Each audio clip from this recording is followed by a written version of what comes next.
1 is going on with me.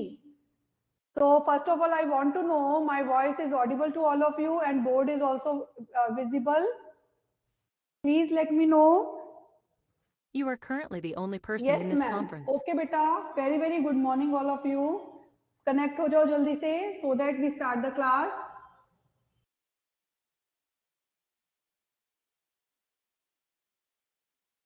अभी बच्चों को नया नया है, अभी टाइम लगेगा कनेक्ट करने में भी, धीरे धीरे वेबसाइट पे क्लास हो रही है तो इसमें थोड़ा टाइम भी लगता है, पासवर्ड भी डालते हैं, है ना.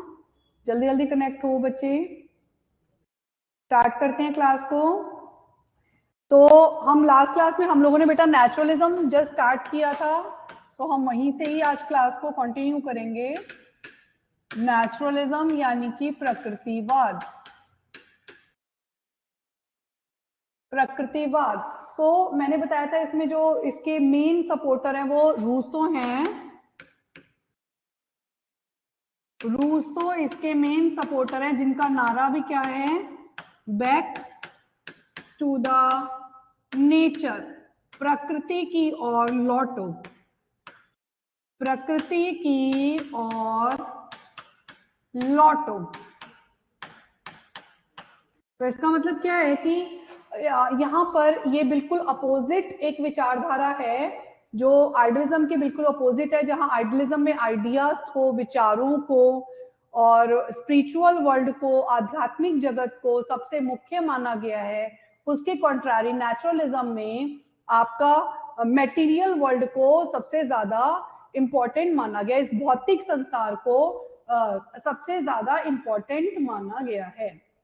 Yes, beta, this is second year class, B.Ed Haryana MDU second year class. Paper number 1 is going on with me और आपका नॉलेज एंड करिकुलम वाला और यूनिट नंबर 2 हम लोग कर रहे हैं, ठीक है. तो जिसमें हमारा चैप्टर नंबर जो वेस्टर्न फिलोसफीज वाला है, चैप्टर नंबर 7 चल रहा है. सो नेचुरलिज्म, प्रकृतिवाद, ठीक है. सो मैं यही बता रही हूँ कि लास्ट टाइम मैंने बताया था ना नेचुरलिज्म स्टार्ट किया था. सो नेचुरलिज्म क्या होता है, बिल्कुल अपोजिट है आइडियलिज्म के विचारधारा के, आइडियलिज्म की थॉट के. आदर्शवाद में आइडियाज को इंपॉर्टेंट माना गया है, स्पिरिचुअल वर्ल्ड को इंपॉर्टेंट माना गया है और मींस आध्यात्मिक जगत को, गॉड, सोल, इसकी बात की गई है. जबकि उसके कॉन्ट्रारी अगर हम नेचुरलिज्म की बात करते हैं तो नेचुरलिज्म जो है वो मटेरियल वर्ल्ड को फोकस करता है, वो इस भौतिक जगत पर विश्वास करता है. वो कहता है कि इस संसार से परे कोई भी तरह का स्पिरिचुअल वर्ल्ड नहीं है, ठीक है. वो कहता है जो भी रियलिटी है वो यहीं पर है, इस मटेरियल वर्ल्ड में है, ना कि आध्यात्मिक जगत में. उसे तो किसी ने देखा भी नहीं है, तो इसलिए ये सांसारिक जगत को मुख्य मानता है, ठीक है. हमने ये सब कर लिया था. इसके मैंने आपको प्रिंसिपल्स बता दिए थे, इंपॉर्टेंट कैरेक्टरिस्टिक्स क्या होते हैं. सो यहाँ से हमने आज स्टार्ट करना है. मैंने आपको इसके कैरेक्टरिस्टिक्स बता दिए थे. जैसे आपका नेचुरलिज्म की मुख्य विशेषताएं क्या होती हैं, संसार एक बहुत बड़ी मशीन है और मनुष्य इस मशीन का एक पुर्जा या हिस्सा है. इन्होंने क्या कंसीडर किया है, this universe is considered as a big और huge machine and the person और human is the part of it. तो ये वहां पर तो हम आत्मा की बात करते हैं कि जब मनुष्य की मृत्यु होती है, तो आइडियलिज्म में हम क्या मानते हैं कि मनुष्य की मृत्यु होती है और आत्मा जो है वो निकल जाती है और वो उस परमात्मा में विलीन हो जाती है. लेकिन जब हम नेचुरलिज्म में यही बात करेंगे तो हम कैसे बोलेंगे कि एक बड़ी मशीन है और हम सब उसके पुर्जे हैं, और अगर एक पुर्जा खत्म या खराब हो जाता है तो उसकी जगह दूसरा नया पुर्जा उसका जो है उसकी जगह ले लेता है. मैम क्लास रिकॉर्डेड होगी क्या? हाँ बेटा रिकॉर्ड हो रही है क्लास, बिल्कुल रिकॉर्ड हो रही है, ठीक है, आपको मिल जाएंगी क्लास. तो संसार एक मतलब बड़ी मशीन है और हम सब उस मशीन के पुर्जे हैं. तो यही बात यहाँ बोली गई है कि हम सब उसके पार्ट है, तो अगर एक पार्ट खराब होता है तो दूसरा पार्ट उसकी जगह ले लेता है. ये कंसीडर नहीं करता कि शरीर से आत्मा निकलती है और आत्मा परमात्मा में विलीन हो जाती है. ये मनुष्य के शरीर को एक मशीन कंसीडर करता है और कहता है कि मशीन अगर खराब भी हो सकती है एक टाइम के बाद और उसकी जगह फिर दूसरी मशीन उसकी जगह ले लेती है. इसके अलावा ये क्या मानता है, जीवन प्राणहीन पदार्थों से विकसित होता है. मीन्स लाइफ इज डेवलप्ड और possible only with the lifeless material. Lifeless material का मतलब क्या होता है, यानी जो भी चीजें आप अपने चारों तरफ देखते हो, घर, गाड़ी, मशीन, कुर्सी, टेबल, ये सब जो भी कुछ आप अपने चारों तरफ देखते हो, ये सब क्या है, हमारे लिए लाइफलेस मटेरियल है, और इन्हीं से ही जीवन संभव है। यानी कि जो लाइफ है वो कॉम्बिनेशन है, combination of material and chemical products. ठीक है, ये जीवन को इन मटेरियल लेस, जो लाइफलेस मटेरियल है, इनके थ्रू इंपॉर्टेंट या कंसीडर करता है। ठीक है, अगला पॉइंट आ जाता है, मनुष्य अपनी प्रकृति के अनुसार पृथ्वी का उच्चतम पशु है। यानी ह्यूमन को क्या कहा गया है, अपनी नेचर के accordingly highest animal of the earth. क्यों कहा गया, इसे उच्चतम कैटेगरी क्यों बोली गई, क्योंकि उसमें सोचने समझने की क्षमता है और वो सारे काम कर सकता है जो और कैटेगरीज में नहीं हो पाते। ठीक है, तो इसलिए, और क्योंकि मनुष्य का जो विकास है वो पशु से हुआ है, ना कि अध्यात्म से, इसलिए ये इसे हाईएस्ट कैटेगरी का एनिमल मानता है। ठीक है, एनिमल मानता है। आगे नेक्स्ट आता है, प्रकृति की अंतिम वास्तविकता को केवल विज्ञान के द्वारा ही जाना जा सकता है। जो अल्टीमेट जो रियलिटीज हैं of the earth can be known only with the help of science. ये क्या मानता है कि सिर्फ साइंस, क्योंकि साइंस में क्या होता है, कॉज एंड इफेक्ट रिलेशनशिप होती है, सभी चीजों में कॉज और इफेक्ट होता है। कॉज एंड इफेक्ट का मतलब क्या है, कारण और परिणाम होते हैं। सो यहाँ हम अपने संसार की जो वास्तविकता है उसे हम कॉज एंड इफेक्ट से देख सकते हैं। देखो, जब हम आइडियलिज्म की बात करते थे तो वहां पर हम विचारों की बात करते थे, तो वहां पर हम कॉज एंड इफेक्ट नहीं देखते थे, तो इसलिए वो कहीं ना कहीं साइंस में सिर्फ आइडियल साइंस को तो कंसीडर करता था, बट साइंस को कंसीडर नहीं करता था। लेकिन यहाँ पर साइंस में भी विश्वास किया जाता है। ठीक है, इसके अलावा अंतिम सत्ता पदार्थ है। नेचुरलिज्म अल्टीमेट रियलिटी किसे मानता है, मैटर को मानता है, मैटीरियल वर्ल्ड को मानता है। वो कहते हैं वास्तविकता यही है, इसके अलावा सभी वस्तुएं पदार्थ से पैदा हुई हैं। जैसे मनुष्य का जीवन जो है, मनुष्य भी जो है वो भी 5 पदार्थ जो हमारे धरती के, जैसे मिट्टी, हवा, मतलब आकाश, ये 5 तत्वों से मिलकर, जल, इन मिट्टी, इनसे मिलकर जो है 5 तत्वों से मनुष्य का शरीर बना है। तो ऐसे ही जितनी भी वस्तुएं हैं वो यही इस भौतिक संसार में पैदा हुई हैं और यही के तत्वों से मिलकर बनी हैं और यहीं पर ही वो विलीन हो जाएंगी। तो मतलब हमारा जन्म इसी मिट्टी में हुआ है और इसी मिट्टी में हम विलीन हो जाएंगे। ठीक है, तो इनके अनुसार रियलिटी ये है। इसके अलावा अंतिम, प्रकृति के नियम शाश्वत हैं। इन्होंने अगले पॉइंट में क्या बताया है, जो इसके पावर, जो इसकी रूल्स हैं, जो इसके पावर्स हैं वो एटर्नल हैं। जो रूल्स, लॉज ऑफ नेचर है, that are unchangeable. Laws of nature are unchangeable. ये क्या मानता है, जो प्रकृति के नियम है वो अनचेंजेबल है, जिन्हें बदला नहीं जा सकता। और अगर हम प्रकृति के नियमों के साथ छेड़छाड़ करने की कोशिश करेंगे तो उसका भुगतान भी हमें ही करना पड़ेगा।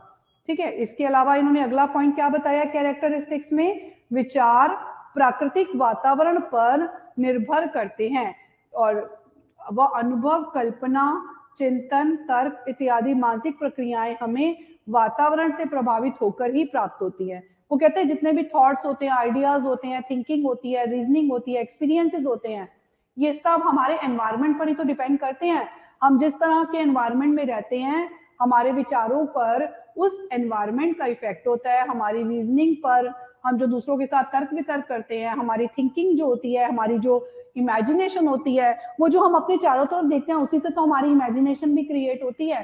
तो इसलिए वो बोलता है इन सब पर हमारे वातावरण का ही प्रभाव होता है। ये नहीं कहता कि आइडियाज इंपॉर्टेंट है, ये कहता है हमारे आइडियाज जो है वो वातावरण की वजह से ही बने हैं, उस वातावरण की वजह से जिस वातावरण में हम सब रहते हैं।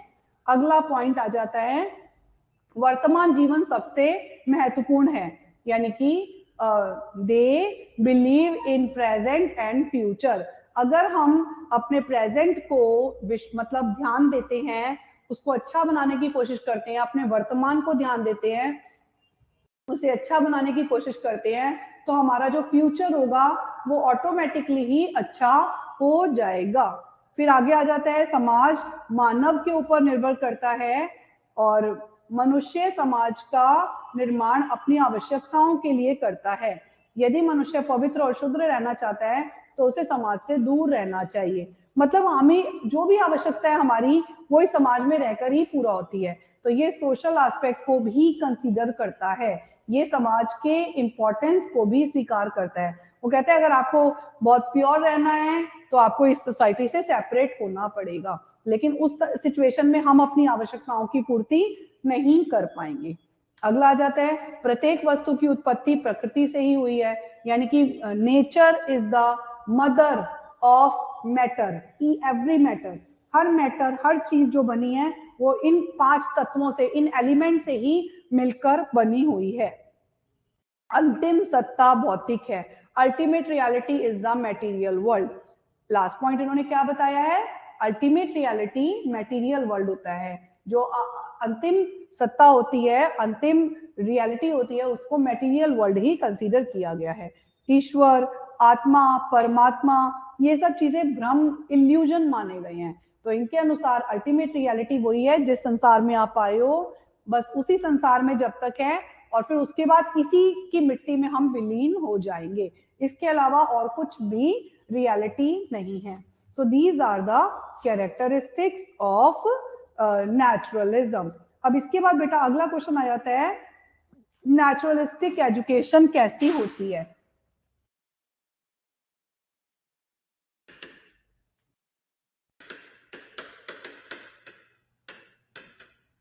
नेचुरलिस्टिक एजुकेशन, नेचुरलिस्टिक एजुकेशन का मतलब क्या होता है, प्रकृतिवादी शिक्षा।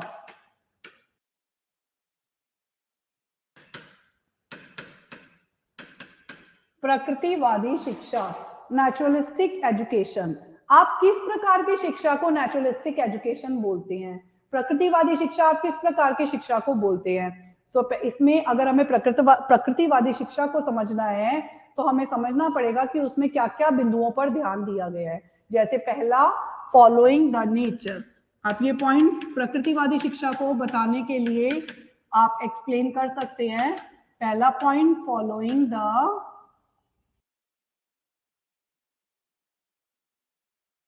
नेचर, हिंदी में से क्या बोलेंगे, प्रकृति, प्रकृति का अनुसरण, यानी प्रकृति को, प्रकृति दो तरह की प्रकृति, हम मटेरियल वर्ल्ड और स्पिरिचुअल वर्ल्ड की बात करते हैं, बट यहाँ पर हम कौन सी प्रकृति की बात कर रहे हैं, मटेरियल वर्ल्ड की बात कर रहे हैं। सो अगर हम बच्चे का नेचुरल डेवलपमेंट करना चाह रहे हैं तो हमें उसकी आंतरिक शक्तियों का विकास करना पड़ेगा, उसकी एज, उसकी कैपेबिलिटी, उसकी एटीट्यूड, उसकी एबिलिटीज के अकॉर्डिंगली उसको शिक्षा देनी होगी। उसको दूषित वातावरण से दूर रखना होगा, उसको आर्टिफिशियल एनवायरनमेंट से दूर रखना होगा। इवन ये यहाँ तक कहते हैं कि स्कूल में भी जिस तरह का आर्टिफिशियल एनवायरनमेंट होता है वह भी बच्चे का नेचुरल डेवलपमेंट नहीं होने देता। तो इसलिए ये कहते हैं कि अगर आप बच्चे का नेचुरल डेवलपमेंट चाहते हैं तो उसे नेचर में ही डेवलप होने दो, उसे इस प्राकृतिक वातावरण में ही विकसित होने देना चाहिए, और वही बच्चे के लिए सच्ची शिक्षा होगी। जैसे पेड़ पर चढ़ना सिर्फ तभी आएगा जब बच्चा बार बार पेड़ पर चढ़कर देखेगा, ना कि सिर्फ किताबों में सुनकर उसके बारे में समझ आएगा। तो यहाँ पर फॉलो द नेचर। तो क्या बोलते हैं, प्रकृतिवादी शिक्षा का मुख्य आधार क्या है कि किसी भी तरह की कृत्रिम शिक्षा, आर्टिफिशियल एजुकेशन जो बच्चे की एज कैपेबिलिटी के अनुसार ना हो, उसको ये बिल्कुल भी एक्सेप्ट नहीं करता। ये सिर्फ नेचुरलिस्टिक एजुकेशन को एक्सेप्ट करता है। दूसरा, child centred education.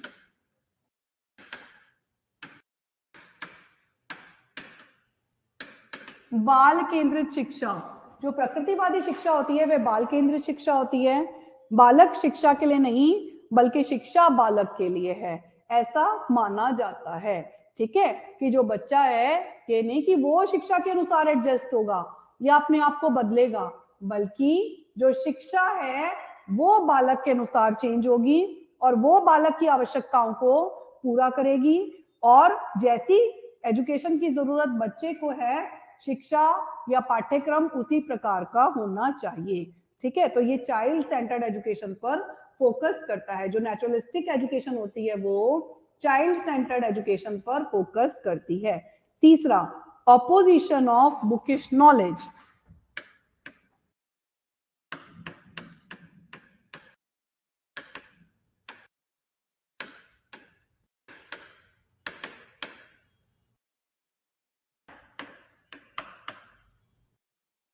Opposition of bookish knowledge, पुस्तकीय ज्ञान का विरोध।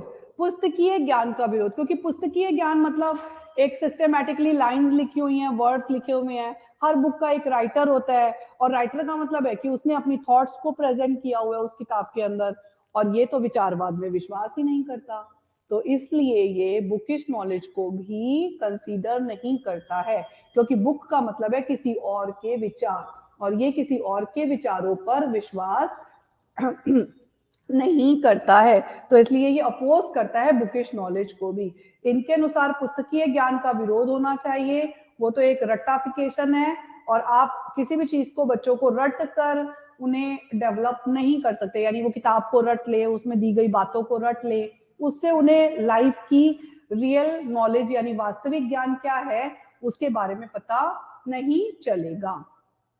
फिर आ जाता है emphasis on the training of senses. Fourth point इन्होंने क्या बताया है, नेचुरलिस्टिक एजुकेशन कैसी होती है, emphasis on the training of senses. क्योंकि हमें पता है कि जो नेचुरलिस्टिक एजुकेशन होती है, जो प्रकृतिवादी शिक्षा होती है, वह नेचुरल यानी मटेरियल वर्ल्ड की एजुकेशन पर फोकस करती है, और मटेरियल वर्ल्ड वो संसार, वो संसारिक वस्तुएं हैं जो हम अपने चारों तरफ देखते हैं, तो इसको देखने समझने के लिए हमारे सेंसेस को ट्रेन होना जरूरी है। तो इसलिए ये किस पर ज्यादा फोकस करते हैं, वो कहते हैं किताबी ज्ञान नहीं देना, बल्कि हमें तो इनिशियली बच्चे को जब वो स्कूल में आता है या वो कहीं भी शिक्षा लेने के लिए आता है, तो वहां हमें उसके सेंसेस को ट्रेंड करने की कोशिश करनी है। जैसे आंखों से वो देखकर चीजों को समझ पाए, कानों से सुनकर समझ पाए, जीवा से टेस्ट करके समझ पाए। तो इस तरह से जो हमें 5 सेंसेस दिए गए हैं, ये क्योंकि हम सत्य है कोई चीज या असत्य है, यह हम अपने सेंसेस के जरिए ही देख सकते हैं या समझ सकते हैं। तो इसलिए इन्होंने कहा है कि हमें प्रॉपर एक्सरसाइज करवाते रहना चाहिए सेंसेस को। ठीक है, तो एजुकेशन, इन्होंने रूसो का एक इसमें वाक्य भी है, शिक्षा को इंद्रियों का उचित प्रयोग करके ज्ञान का द्वार खोलना चाहिए। Education should prepare the way for reason by the proper exercise of senses. इसका मतलब क्या है, senses are the gateways of knowledge. तो हमें जो है, हमें जो सेंसेस ओपन करने हैं वो तभी करने हैं जब ये प्रॉपरली ट्रेंड होंगे, इन्हें एक प्रॉपर एक्सरसाइज दी जा चुकी होगी, तो वही सच्ची शिक्षा होगी जब जिसे हम अपने सेंसेस के जरिए गेन करेंगे। अगला आ जाता है emphasis on the freedom of child. Fifth point में इन्होंने क्या बताया हुआ है, emphasis on the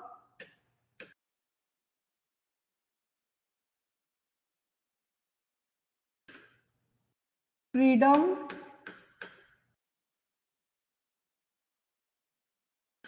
of child, बालक की स्वतंत्रता पर ध्यान या बल। तो ये जो है, ये इस बात पर भी फोकस करते हैं कि किसी भी तरह के दबाव से, अननेसेसरी बलपूर्वक अगर आप बच्चे को कोई काम देते हैं तो फिर बच्चा उस काम को ढंग से नहीं सीख पाएगा, ढंग से नहीं कर पाएगा।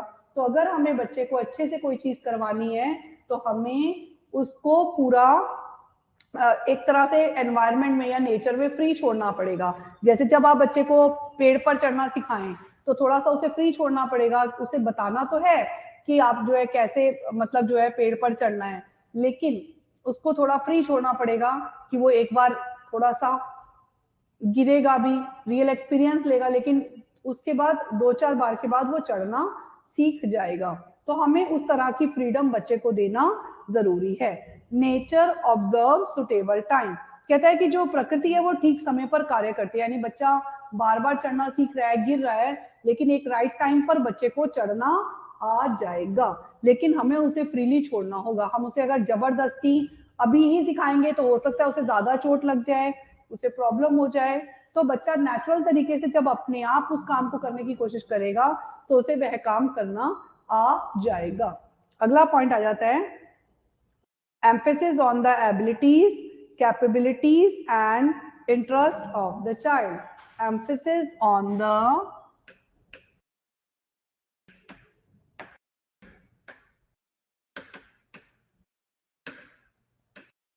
abilities, capabilities and interest of the child. बालक की योग्यताओं, समर्थताओं, प्रवृत्तियों पर बल। सो जो नेचुरल टेंडेंसीज होती हैं, मतलब ऐसा कहा गया है कि देयर आर इंडिविजुअल डिफरेंसेस, हर बच्चा दूसरे बच्चे से अलग होता है, हर बच्चे की अपनी एबिलिटीज और कैपेबिलिटीज होती हैं। तो हम अगर देखें तो हम हर बच्चा ही अपने आप में एक बुक के समान है और उसके हर पेज पर कुछ नया लिखा हुआ है।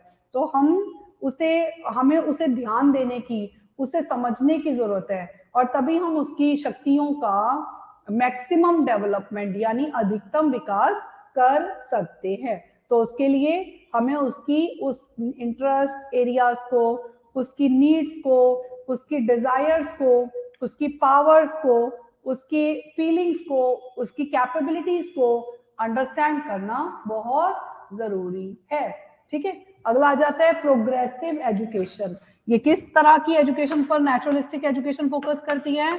प्रोग्रेसिव। अब बेटा ये बहुत इंपॉर्टेंट पॉइंट है, प्रोग्रेसिव एजुकेशन किसे कहते हैं? प्रगतिशील शिक्षा या प्रगतिवादी शिक्षा किस प्रकार की शिक्षा को कहते हैं?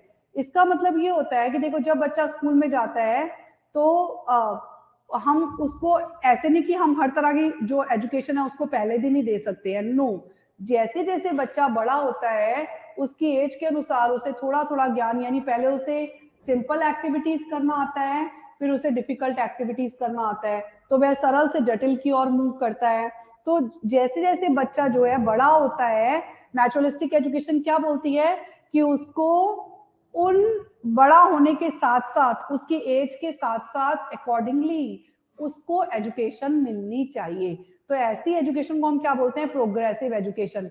अगर आप कच्चे आम को जबरदस्ती अननेचुरल तरीके से पकाने की कोशिश करते हैं तो देखो, ना तो वो मीठा होता है और ना वो हमारी हेल्थ के लिए अच्छा होता है। तो अगर बच्चे का हम नेचुरल डेवलपमेंट करना चाहते हैं तो उसका हर अवस्थाओं में विकास होना जरूरी होता है। तो इन्होंने अवस्थाएं 4 बताई हैं, जैसे शैशवावस्था, इन्फेंसी पीरियड, और बाल्यावस्था चाइल्डहुड स्टेज, किशोरावस्था एडोलेसेंस, और प्रौढ़ावस्था एडल्टहुड। और चारों अवस्थाओं का इन्होंने करिकुलम अलग तरीके से सजेस्ट किया है। हर अवस्था अलग अलग एज में होती है, तो उस अलग अलग एज में अलग अलग तरह की चीजें जो हैं वो उसके सामने प्रेजेंट की जानी चाहिए। जो उसकी एज के अकॉर्डिंगली सुटेबल और अप्रोप्रिएट है वही चीजें उसको सिखाई जानी चाहिए। अगर हम जबरदस्ती गलत एज में कोई गलत दूसरी चीज सिखाएंगे तो वो उस चीज को ना तो समझ पाएगा और ना ही उसका नेचुरल डेवलपमेंट हो पाएगा। तो प्रोग्रेसिव एजुकेशन उसी एजुकेशन कहते हैं जो प्रोग्रेसिव हो, जिसका ग्राफ अप की तरफ हो ना कि डाउन की तरफ। और वो तभी हो सकता है जब जो भी शिक्षा दी जा रही है वह शिक्षा बालक की आयु के अनुसार हो। फिर आ जाता है लास्ट पॉइंट, नेगेटिव एजुकेशन।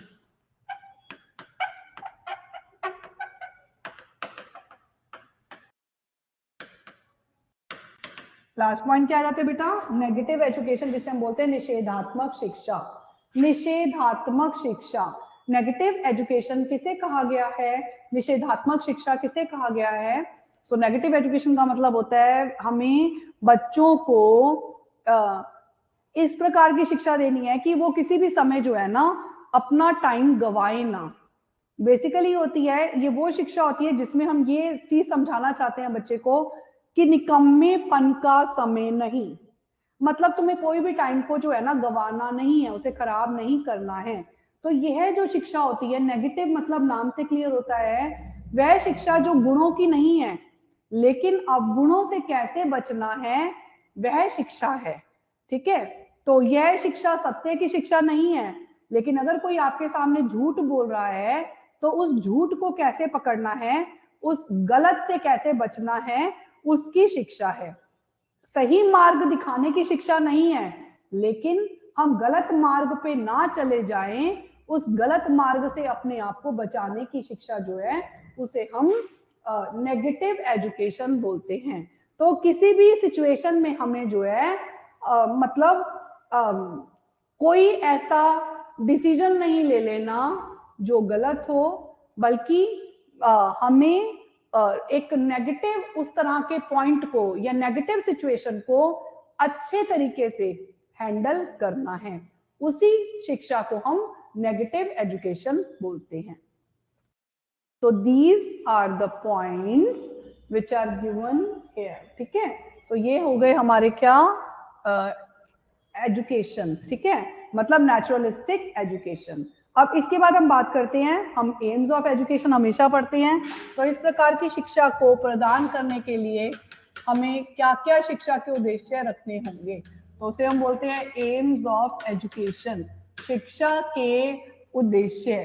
तो क्या क्या एम्स ऑफ एजुकेशन हो सकते हैं? पहला, सेल्फ एक्सप्रेशन। वहां क्या था? सेल्फ एक्चुअलाइजेशन था।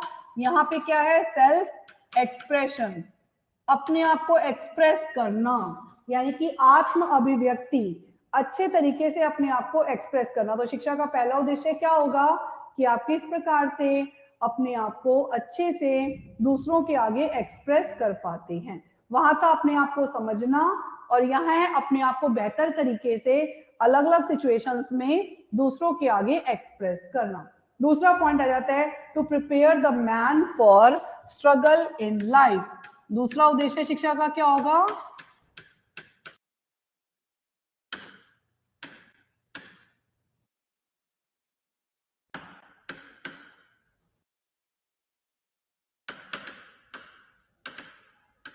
To prepare the man for struggle in life, व्यक्ति को जीवन संघर्ष के लिए तैयार करना। सो ये क्या कंसीडर करते हैं कि लाइफ एक अपने आप में संघर्ष है, एक स्ट्रगल है, और अगर हम उस स्ट्रगल को जो है, मतलब हम उसके साथ स्ट्रगल कर सकते हैं, हम जो है व्यक्ति जो है वो हर तरह की सिचुएशंस का सामना कर सकता है, तो ही वह जो है रेडी पर्सन है, तो ही वह जो है वास्तविक ज्ञान है, तो ही वह जो है कैपेबल है। तो उस व्यक्ति को उस तरह से स्ट्रगल करने के लिए प्रिपेयर करना। नेक्स्ट पॉइंट आ जाता है to enable him to adjust himself with his environment. To enable him to adjust himself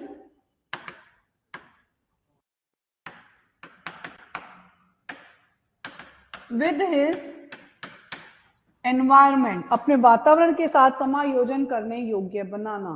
so अपने वातावरण के साथ अनुकूलन करने योग्य बनाना, समायोजन करने योग्य बनाना। सो यही नेचुरलिस्टिक एजुकेशन है, और उसका उद्देश्य है कि आप किसी भी तरह के एनवायरमेंट में अपने आप को ढाल सके, किसी भी तरह के वातावरण में पूरी तरह से एडजस्ट हो सके। तो एक देखो, मनुष्य को क्यों उच्चतम पशु कहा गया है? क्योंकि उसमें वो पावर्स है कि जितनी मर्जी सर्दी हो वो तब भी एडजस्ट हो जाएगा, गर्मी हो तब भी एडजस्ट हो जाएगा, बारिश हो तब भी एडजस्ट हो जाएगा, बर्फ हो तब भी एडजस्ट हो जाएगा। तो उसमें उतना ब्रेन होता है कि वो हर तरह की सिचुएशन में अपने आप को एडजस्ट कर लेता है। ठीक है, तो इस तरह से उसको उस एडजस्ट करने योग्य बनाना। अगला आ जाता है नेचुरल डेवलपमेंट। शिक्षा का उद्देश्य क्या है? बालक का प्राकृतिक विकास,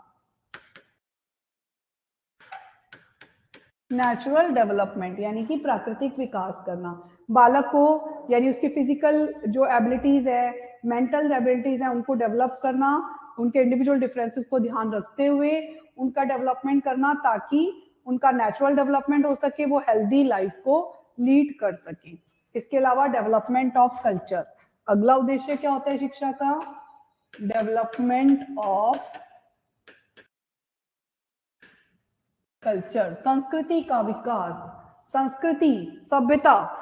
तो देखो, अगर हम शिक्षा का उद्देश्य यह भी होना चाहिए कि हमारी सभ्यता, जिस संस्कृति से हम बिलोंग करते हैं, वो उसका डेवलपमेंट हो, क्योंकि मनुष्य तो जन्म से सभ्य या सभ्य नहीं होता, लेकिन हमारी सभ्यता या संस्कृति की वजह से ही हमारे अंदर उस तरह की वैल्यूज देखी जा सकती हैं और उस तरह का मैनर्स देखे जा सकते हैं। तो इसलिए ये क्या बोलता है कि उसे अपनी परंपरागत संस्कृति यानी जो पुराने कल्चर्स हैं उनके बारे में नॉलेज देना, उसे सोशल स्टडीज पढ़ाना और उसको भी एक सभ्य व्यक्ति बनाना। फिर आ जाता है to perfect human machine, to perfect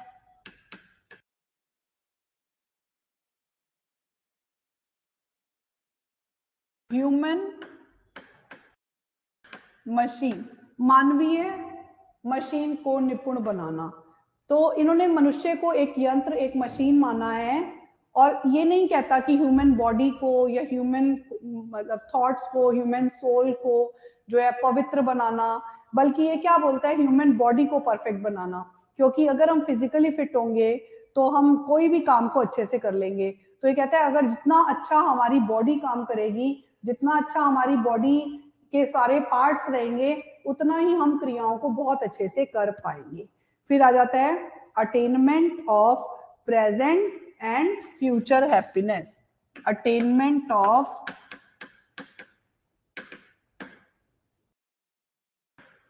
present and future happiness.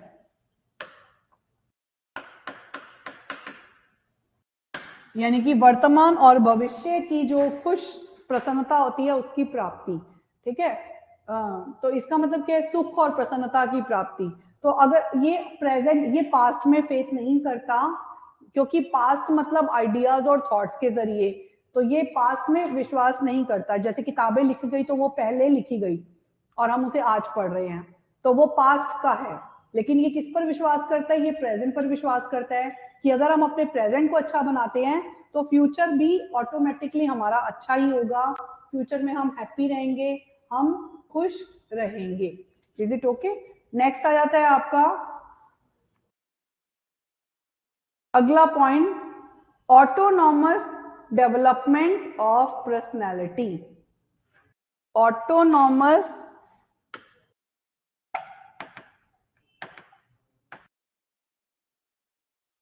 Development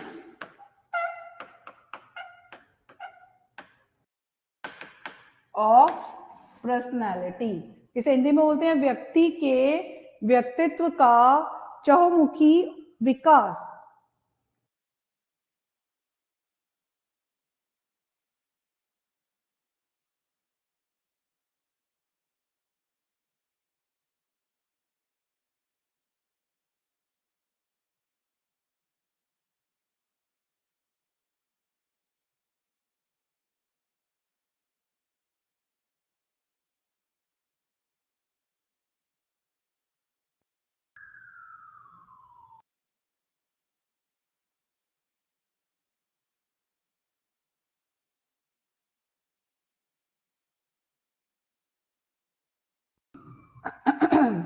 so autonomous development of personality, यानी पर्सनैलिटी मतलब ऑलराउंड डेवलपमेंट होना चाहिए बच्चे का।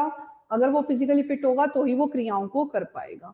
नेक्स्ट आगे आता है redirection of human instincts, redirection of human instincts.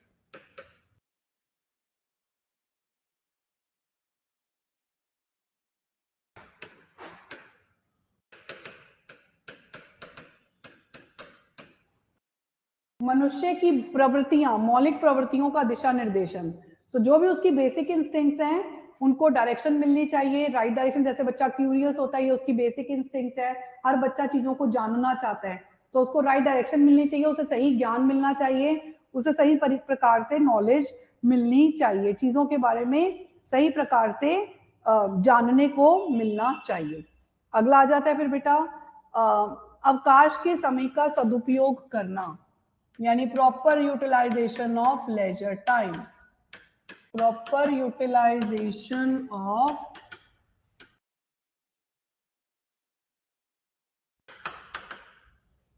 Leisure time.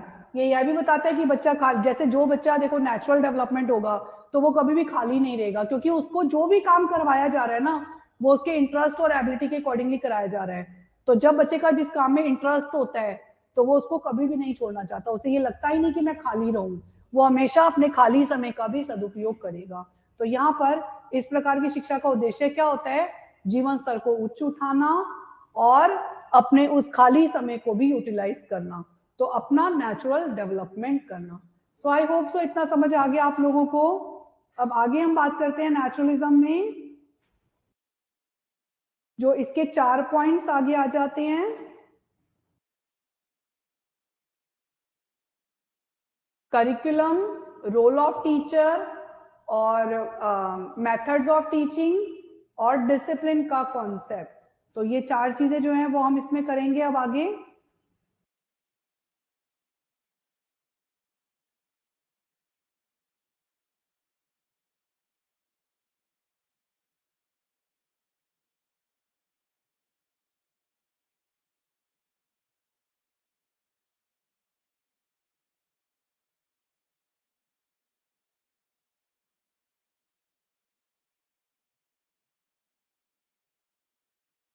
First heading डाल लेना बेटा, करिकुलम यानी पाठ्यक्रम। तो नेचुरलिज्म में पाठ्यक्रम कौन सा है? सो इसमें पाठ्यक्रम हम रूसो के अनुसार करेंगे। जैसे मैंने आपको बताया, इसके मेन सपोर्टर जो है वो रूसो ही हैं। सो इसलिए उनका नाम सबसे ज्यादा लिया जाता है। देखो इसमें इनके प्रोपोगेटर का नाम दिया भी नहीं हुआ, सिर्फ रूसो का ही नाम दिया हुआ है। सो वैसे बस इनके समर्थकों के ही नाम दिए हुए हैं और इनके प्रोपोगेटर का नाम यहाँ पर नहीं दिया हुआ, ठीक है। तो इसके जो मेन सपोर्टर है वो रूसो हैं और अदर सपोर्टर्स में अरस्तु भी हैं, बट अरस्तु तो आइडियलिज्म को भी फोकस करते हैं, ठीक है। इसके अलावा बैकन, वो भी आइडियलिज्म को भी फोकस करते हैं। तो बाकी सब तो और इधर उधर दूसरे थॉट्स, दूसरी विचारधाराओं को भी फोकस करते हैं, बट जो रूसो है वो पूरी तरह से नेचुरलिस्ट थे। एक्चुअली रूसो का जो बचपन है ना, उनकी मदर की डेथ हो गई थी, तो उनको फिर उनके फादर ने दूसरी मैरिज कर ली और फिर उनका जो लालन पालन है ना, मतलब उनको गुस्सा करना, डांटना, फटकारना, जो स्टेप मदर थी वो उनको बहुत इस तरह से रखती थी, तो जिससे उनका जो रुझान था वो नेचर की तरफ हो गया, प्रकृति की तरफ चला गया। तो तब उन्होंने कहा कि बच्चे का जो है नेचुरल डेवलपमेंट होना चाहिए, और इसी तरह से नेचुरलिज्म को मतलब उन्होंने फोकस किया। तो उनकी जो विचारधारा है वो मुख्य रूप से नेचुरलिज्म से जो है कनेक्टेड है, ठीक है। सो अब देखो, हम जो यहाँ करिकुलम करेंगे वो भी हम अकॉर्डिंग टू रूसो ही करेंगे। ये सबसे अच्छा है, अकॉर्डिंग टू रूसो। रूसो के अनुसार हम इसका जो करिकुलम है वो करेंगे। इन्होंने 5 अवस्थाएं बताई हैं। पहली शैशवावस्था, दूसरी चाइल्डहुड स्टेज, सॉरी 4 स्टेजेस बताई है। दूसरी चाइल्डहुड यानी बाल्यावस्था, तीसरी किशोरावस्था, एडोलेसेंस,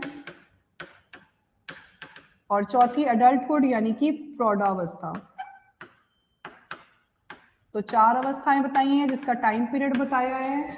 जन्म से 5 साल, 5 से 12 साल,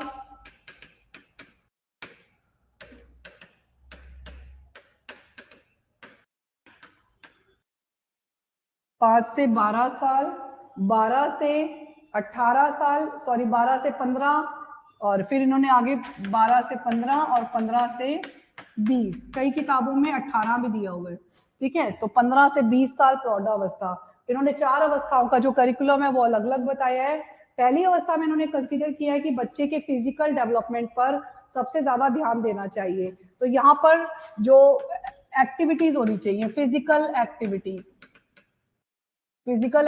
होनी चाहिए एंड प्लेज होने चाहिए, गेम्स होने चाहिए, जैसे कि दौड़ कूद, रस्सी कूदना, पानी में तैराकी करना। सो ये सब चीजें जो है वो होनी चाहिए। लेकिन जब बच्चा चाइल्डहुड स्टेज में आता है और उसकी आयु 5 से 12 वर्ष के बीच में होती है, तो वहां पर बच्चे के सेंसेस को ट्रेन करना बहुत जरूरी है। तो यहाँ इन्होंने सबसे पहला सेंसेस की ट्रेनिंग पर फोकस दिया है। बाल्यावस्था में सेंसेस की ट्रेनिंग पर सबसे ज्यादा फोकस किया गया है। और दूसरा, इस अवस्था में नेगेटिव एजुकेशन, यानी कि गलत से कैसे बचना है, वह शिक्षा बच्चों को देना सबसे ज्यादा जरूरी है। ये इन्होंने बाल्यावस्था के विषय बताए हैं। और उसके बाद एडोलेसेंस यानी किशोरावस्था में इन्होंने बोला कि पहली बार बच्चे को सब्जेक्ट्स पढ़ाए जाने चाहिए जो फॉर्मल विषय आप पढ़ते हो, जैसे भाषा यानी लैंग्वेज, जिसके जरिए हम चीजों को समझते हैं। इसके अलावा इन्होंने इसमें बताया है गणित यानी मैथमेटिक्स, हस्तकार्य यानी हैंडीक्राफ्ट एक्टिविटीज, इसके अलावा सामाजिक विज्ञान social science, and last one is music, मन की शांति के लिए। ठीक है, तो म्यूजिक अच्छा होता है। तो ये सब विषयों की इन्होंने शिक्षा पर फोकस किया है। इसके अलावा यंग एज, यंग एज यानी जिसे इन्होंने युवावस्था या एडल्टहुड भी कहा है, इसे युवावस्था भी कह सकते हैं।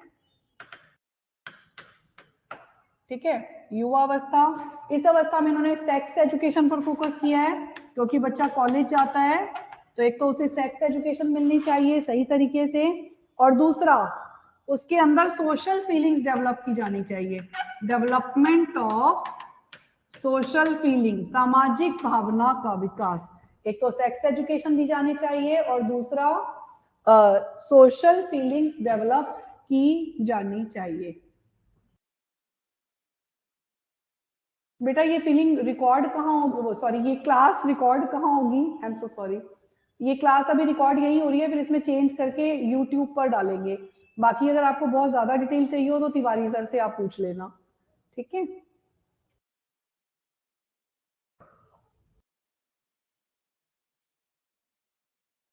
Is it okay Anish, Sakshi, is it okay बेटा?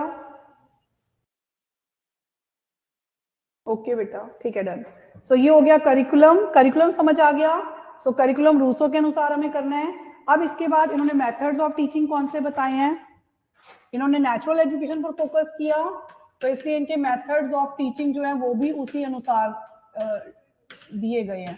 शिक्षण की विधियां इन्होंने उसी के अनुसार बताई हैं। ठीक है, कौन कौन सी बताई हैं, जैसे पहला लर्निंग बाय डूइंग बताया है, करके सीखना, क्योंकि नेचर में हम हर चीज को, इन्होंने लाइव एक्सपीरियंस से कहा है, हर चीज को करके सीखने पर बल दिया है। तो पहला लर्निंग बाय डूइंग, दूसरा लर्निंग बाय प्लेइंग, दूसरा मेथड इन्होंने क्या बताया, खेल द्वारा सीखना, कि बच्चों को अगर उनका कंप्लीट डेवलपमेंट करना है तो उनको खेल खेल में सिखाना चाहिए, जैसे खेलना, कूदना, तैरना, इससे बच्चों के सेंसेस भी डेवलप होंगे और बच्चा अपने एक्सपीरियंस से भी सीखेगा। यानी यहाँ पर भी इन्होंने, रूसो ने एक स्लोगन यहाँ दिया है, things rather than words, things rather than words। इसका मतलब है कि हमें कोई भी चीज अगर सिखानी है तो वो वस्तुओं के माध्यम से सिखानी है, ना कि शब्दों के माध्यम से। आपने कोई भी चीज बोलकर नहीं बतानी है, बल्कि बच्चा उसे करके सीखे, वास्तविक वातावरण में सीखे, तो ही वह अच्छे से सीख पाएगा। तो यहाँ पर इन्होंने बोला लर्निंग बाय प्लेइंग। इसके अलावा लर्निंग बाय डायरेक्ट एक्सपीरियंसेस, प्रत्यक्ष अनुभवों के द्वारा सीखना, जैसे ठंडा गर्म और अच्छा बुरा, ये सब चीजें बच्चा जब तक चीजों के डायरेक्ट कांटेक्ट में नहीं आता तब तक उसे समझ में नहीं आती। जैसे अगर आपको उसे ज्योग्राफी पढ़ानी है तो उसको आपको चार्ट, जो आपके ग्लोब होता है और उसका मैप होते हैं, उनके जरिए आपको उसे ज्योग्राफी पढ़ानी चाहिए, तभी उसको अच्छे ढंग से सिखाया जा सकता है। या बच्चे को घुमाने लेकर जाना, सॉरी, चार्ट और पिक्चर्स नहीं दिखाने चाहिए, क्योंकि बुकिश नॉलेज को तो अपोज करता है ना, तो बच्चे को घुमाने लेकर जाना चाहिए और लाइव एक्सपीरियंस दिखाने चाहिए, उससे बच्चा चीजों को ज्यादा अच्छे से समझेगा। तो उन्होंने कौन कौन से मेथड बताए, learning by doing, learning by playing, करके सीखना, डूइंग, लर्निंग बाय प्लेइंग, खेल खेल में सीखना, और लर्निंग बाय डायरेक्ट एक्सपीरियंसेस, प्रत्यक्ष अनुभवों के द्वारा सीखना। और इसके अलावा एक्टिविटी मेथड, क्रिया के द्वारा हर काम को करके सिखाना, क्रिया के माध्यम से सिखाना। इसके अलावा फ्रीडम टू द चाइल्ड, बच्चे को एक फ्रीडम देना, जब भी आपको उसे कोई चीज सिखानी है तो एक उसे एप्रोप्रिएट फ्रीडम देना, सेल्फ डिपेंडेंट बनाना, कि बच्चा उस काम को खुद से करके देखे। और इसके अलावा नेगेटिव मेथड यूज करना है फॉर प्रोवाइडिंग नेगेटिव एजुकेशन। ठीक है, नेगेटिव मेथड अप्लाई करना। जिससे बच्चे को नेगेटिव शिक्षा दी जा सके कि गलत से कैसे बचना है, उस प्रकार की सिचुएशंस अराइज करना और बच्चा उसका सामना करे और उसको बताया जाए कि कैसे आपको बचना है। तो वो आपको उसे नेगेटिव मेथड यूज करने हैं, अप्लाई करने हैं। ठीक है, इसके अलावा रोल ऑफ टीचर, अगर हम बेटा इसमें रोल ऑफ टीचर की बात करते हैं, अध्यापक की भूमिका की बात करते हैं, तो रोल ऑफ टीचर क्या होता है? गाइड वाला रोल होता है, ऑब्जर्वर वाला रोल होता है और प्रोटेक्टर वाला रोल होता है, और सबसे इंपॉर्टेंट बात स्टेज सेटर का रोल होता है। स्टेज सेटर जानते हो कौन होता है? स्टेज सेटर होता है वो पर्सन जो स्टेज को पीछे से सेट करता है, फ्रंट में नहीं आता। तो यहाँ पे फ्रंट में कौन होगा? बच्चे होंगे, और जो स्टेज टीचर होगा वो पर्दे के पीछे होगा। इन्होंने सेकेंडरी प्लेस दिया है, इन्होंने टीचर को सेकेंडरी प्लेस दिया है, द्वितीय भूमिका दी है। मतलब प्राथमिक भूमिका बालक की है, ये जो एजुकेशन है वो चाइल्ड सेंटर पर फोकस करता है, और उन्होंने द्वितीय भूमिका इसको दी है। अब डिसिप्लिन में अगर हम बात करते हैं, ये हो गया role of teacher, method of teaching, discipline हो गया। अब बात करते हैं इसके अंदर हम डिसिप्लिन। सो डिसिप्लिन में ये एक वर्ड बोलता है फ्री। पहले में क्या था? इंप्रेशनिस्टिक डिसिप्लिन था। जब हम आइडियलिज्म में बात कर रहे थे तो वहां पर इंप्रेशनिस्टिक डिसिप्लिन था, बट ये जो डिसिप्लिन है वो टोटली फ्री छोड़ देता है। बच्चे को हर सिचुएशन में फ्री रहने दो, जब वो नेचुरल डेवलप होगा तो ही उसका सही ढंग से डेवलपमेंट हो पाएगा। And the last question is इसके मेरिट्स और ड्रॉबैक्स। तो इसके मेरिट्स सारे ही फायदे हैं जितना कुछ आपने पढ़ा, लेकिन लिमिटेशंस क्या हैं? पहला लिमिटेशन है इसका, लिमिटेशंस पढ़ लेते हैं। ठीक है, लिमिटेशंस ऑफ नेचुरलिज्म। हर विचारधारा के अपने दोष, अपनी सीमाएं होती हैं। तो जैसे इसमें क्या क्या सीमाएं हैं? पहला, lack of high level ideals in education, lack of high level ideals in education. इसका मतलब क्या है? शिक्षा में उच्च आदर्शों का अभाव। जैसे आइडियलिज्म में हम वो वैल्यूज बच्चे में डेवलप कर रहे थे, ट्रुथ, ब्यूटी, गुडनेस, बट यहाँ पर उस तरह की कोई वैल्यूज आप बच्चे में डेवलप नहीं कर पा रहे। दूसरा, over emphasis on present, over emphasis on present.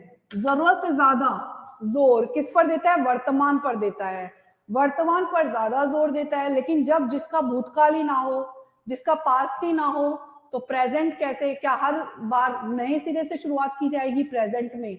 अगर पास्ट को हम लेकर ही नहीं चलेंगे तो कैसे हम आगे की तरफ और प्रोग्रेस कर पाएंगे? तो उसको समझने के लिए पास्ट को समझना बहुत जरूरी होता है।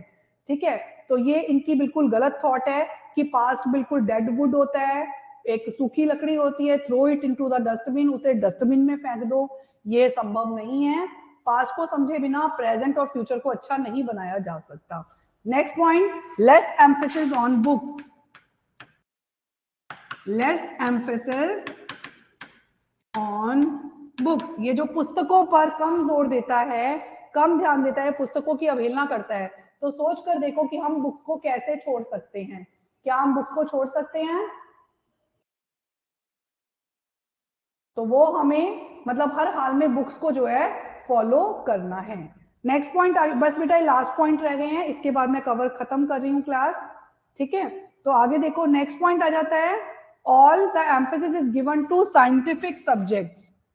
मतलब over emphasis on science, over emphasis on science, विज्ञान पर जरूरत से ज्यादा बल। लेकिन कुछ चीजें, थॉट्स और जैसे ईश्वर, आत्मा, परमात्मा, ये सब चीजें विचारों के जरिए जानी जा सकती हैं, बट ये जरूरत से ज्यादा बल जो है वो साइंटिफिक सब्जेक्ट्स को देता है, जैसे कला, साहित्य है। इन विषयों को ये उतना स्थान नहीं देता। इसके अलावा unlimited freedom to the child, unlimited freedom to child, बालक को अत्यधिक स्वतंत्रता देना। जो भी गलत होगा भाई, आप जरूरत से ज्यादा स्वतंत्रता देंगे, हो सकता है कि कई बार जैसे बच्चा पेड़ पर ऐसा मतलब चढ़ा और उसको जरूरत से ज्यादा ऐसी चोट लग गई कि वो लाइफ लॉन्ग उस प्रॉब्लम से बाहर नहीं आ पाया। तो उतनी ओवर फ्रीडम हम नहीं दे सकते। हमें बच्चे का नेचुरल डेवलपमेंट तो करना है, लेकिन फ्रीडम अंडर कंट्रोल होना चाहिए। यहाँ पर उन्होंने पूर्ण स्वतंत्रता जो दी है वह भी अपने आप में गलत है। इसके अलावा अनअपीलिंग प्रिंसिपल्स, अनअपीलिंग प्रिंसिपल्स, इन्होंने जो शाश्वत नियम कहे हैं जिन्हें बदला नहीं जा सकता, बस इन्होंने उन्हीं नियमों की बात करी है जो आपके ट्रुथ ब्यूटी वाले नियम है, गुडनेस वाले, उनको ये बिल्कुल भी फॉलो नहीं करता है। नेक्स्ट पॉइंट आ जाता है बेटा इसके बाद हमारा, teacher only in the background, teacher only in the background. हमने बोला ना उसकी भूमिका क्या है टीचर की, अभी हमने पढ़ा था, उनकी भूमिका है सिर्फ सेकेंडरी प्लेस पर, मुख्य स्थान बच्चे को दिया गया है। तो ये स्टेज सेटर की तरह रोल प्ले करता है, लेकिन जबकि वास्तविकता यह नहीं है। अध्यापक के बिना बालक का विकास संभव ही नहीं है।